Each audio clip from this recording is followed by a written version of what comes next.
माणसानं अंथरूण पाहून पाय पसरावं.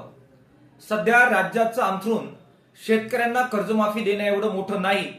त्यामुळे यावर्षी आणि पुढच्या वर्षी तरी कर्जमाफी होण्याची शक्यता नाही, अशा प्रकारचं विधान राज्याचे उपमुख्यमंत्री आणि अर्थमंत्री अजित पवार साहेबांनी केलेलं आहे.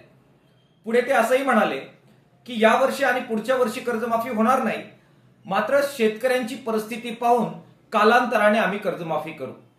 अजित पवार साहेबांच्या या वाक्याचा सरळ अर्थ हा आहे की शेतकऱ्यांची परिस्थिती पाहून नव्हे, त्यांना निवडणुकीचा हंगाम पाहून जमलं तर कर्जमाफी करायची आहे.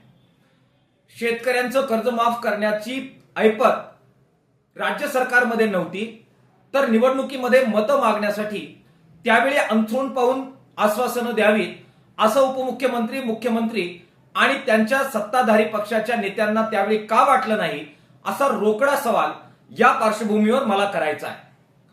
दुर्दैवानं शेतकऱ्यांकडून काढून घेऊन झालं की मग त्यांच्या तोंडाला पानं पुसायची, ही जी परंपरा भारतीय जनता पक्ष आणि त्यांच्या मित्र पक्षांनी गेल्या काळामध्ये सुरू ठेवलेली आहे, त्याचीच पुनरावृत्ती अजित पवार साहेब आणि देवेंद्र फडणवीस साहेब करतायत.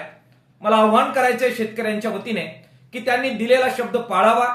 ज्या आधारावर आमची शेतकऱ्यांची मतं तुम्ही मागितली, ज्या आधारावर तुम्ही सत्तेवर आले, ते कर्जमाफीचं आश्वासन पूर्ण करावं.